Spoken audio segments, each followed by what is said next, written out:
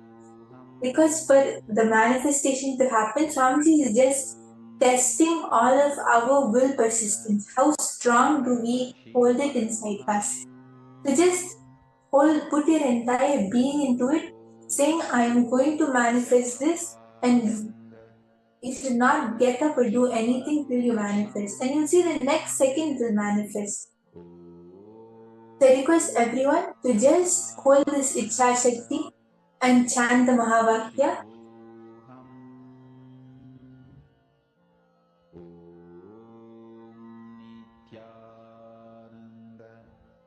Paramashivoham.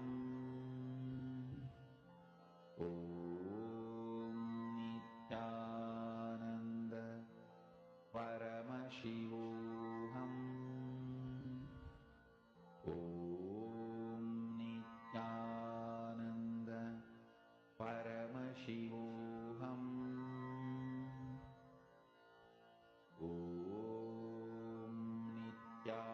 Nityananda Paramashivoham.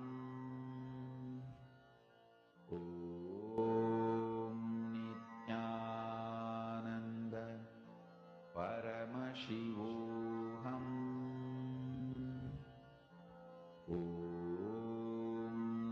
Nityananda Paramashivoham.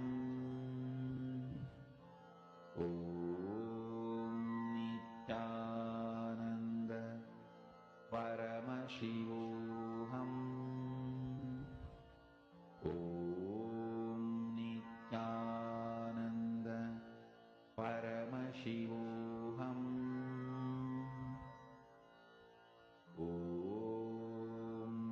And you'll also see that when you manifest for another person, when you scan the obstacle of another person, the obstacle inside you, what is stopping you from making whatever you want happen, will also just disappear. It will also vanish.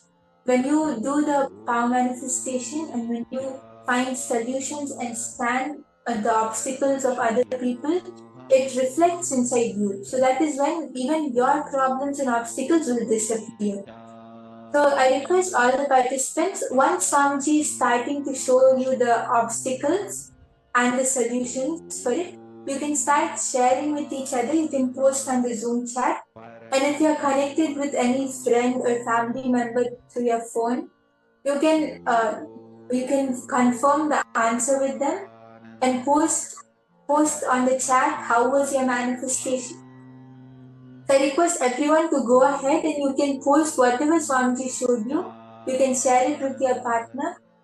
Paramashivoham.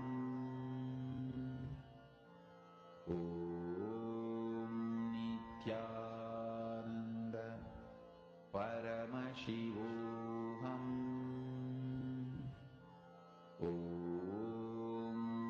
Nityananda Paramashivoham.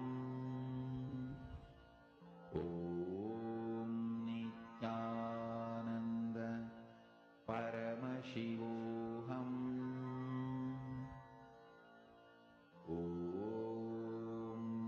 Nityananda Paramashivoham.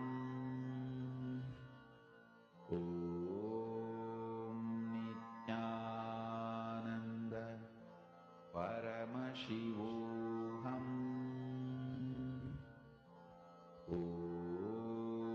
Nityananda Paramashivoham.